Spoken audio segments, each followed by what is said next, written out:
We've been getting a lot of work done on the Samurai Carpenter Workbench this week, and a few more tools to help along with the build. All coming up right here, so stick around.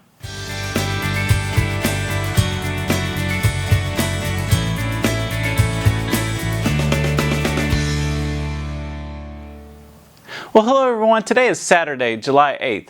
Welcome to another edition of Shop Talk. My name is Mike and I'd like to welcome you to my workshop. So what's been going on out in the shop this week? Well, it all started Saturday when Mike Walls and I took a road trip down to Deltona. We did that because, well, we realized we were not going to have enough hard maple for the workbench build.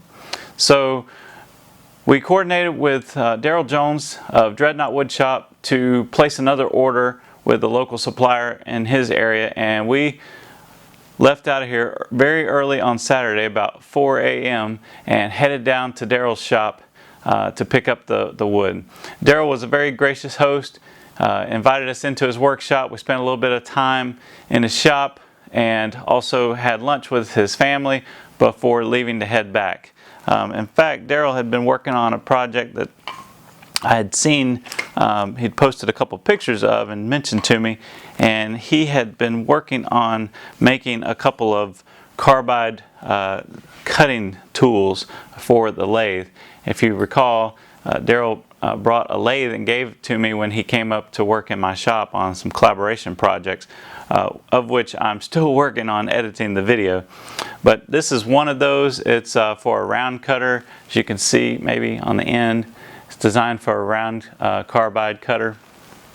And while we were there, he actually whipped out a quick handle and did a pretty good job. Not sure what kind of wood this is. He said it was very hard. I just kind of watched and learned the process so that I can make some more here in my shop. So appreciate that, Daryl. Thank you so much for that and for helping out with picking up that wood. Speaking of the wood, we've been working our tails off here in the shop on milling. So when we worked on the first 3 tabletop glue ups, all of those boards were ripped on my table saw, and Guy Dunlop of Guy's Wood Shops asked the question, the very obvious question, why didn't you use the bandsaw? And so, well, we have quite a bit more ripping to do, thankfully, because when we got back and started milling up this next batch of lumber, we did use the bandsaw, and let me tell you, it's way better than the table saw. So this bandsaw, if you've not seen posts of it and previous shop updates, it's a 24-inch Powermatic bandsaw. It's a 5 horsepower, single phase, 230 volt, and it is designed to do this type of work. And so it had no trouble whatsoever ripping through this hard maple. So we have managed to get more boards ripped up and milled down for the 4th and final tabletop. So if you're not familiar with the Samurai Carpenter Workbench, it's made up of 2 tops. It's kind of like a split top Rubo style bench. And so we had 3 glued up, and we finally completed the 4th this past week. And we've moved into milling up some of the boards for the various different pieces. And so it's a pretty in-depth build.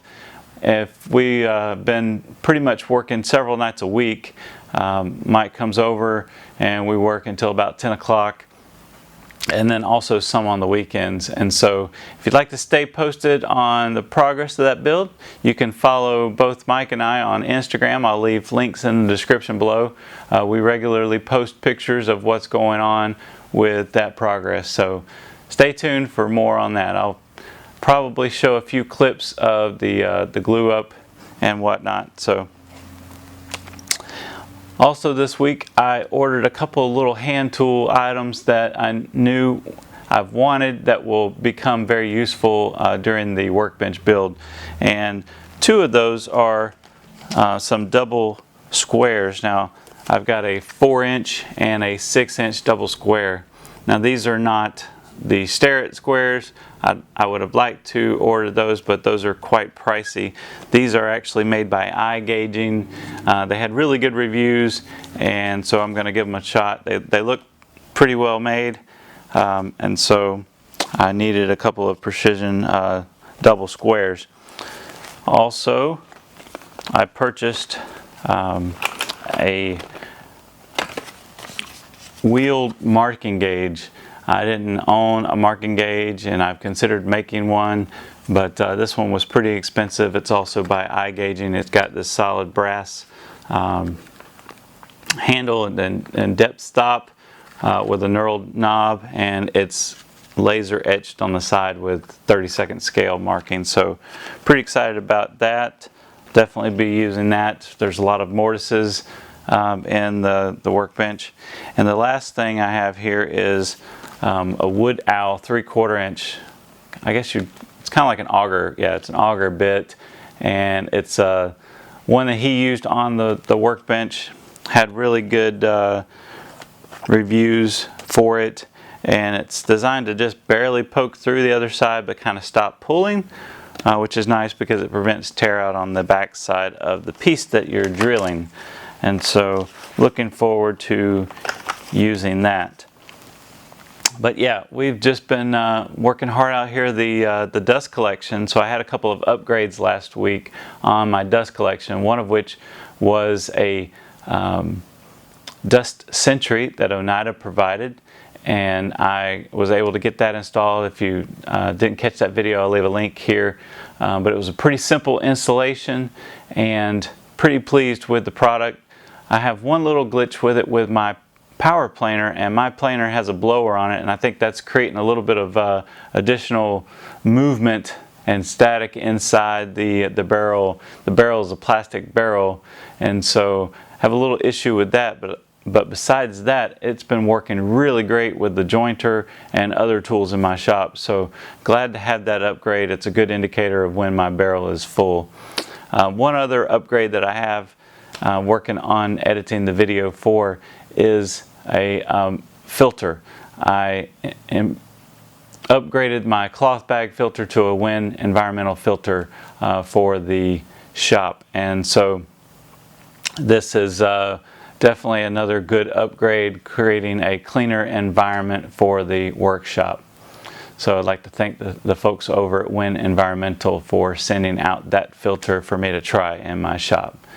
So if you're not familiar with my dust collection, I've also got a video showing how I installed my dust collection. It is what it is. I know there's been controversy about whether or not PVC is a good solution for a shop dust collection, but it was for me, primarily because of cost limitations and the expense of putting metal ductwork. So with that, today I'm wearing a shirt from Jason Rausch, Rausch Woodworks, appropriately with a hand plane. I'm really looking forward to getting into hand tool work once the workbench is built and in place.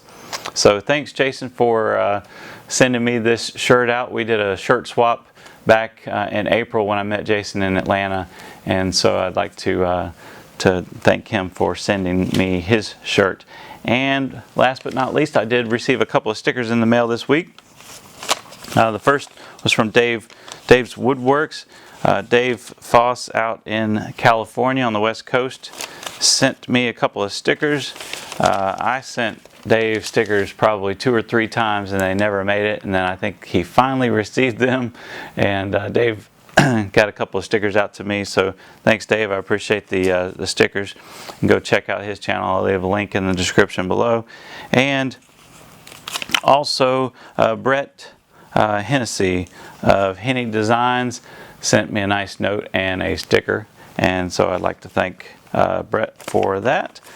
And with that, if you like this shop update, please push that thumbs up, and why not go ahead and hit that subscribe button. You know, I'm working on the Samurai Carpenter workbench build, as well as a lot of other shop improvement, shop updates, tips, tricks, and things like that, all coming out in the near future. So you just have to stay tuned for those video updates that come out. I appreciate all my subscribers for hanging with me, and let's roll the sticker music. Have a great day.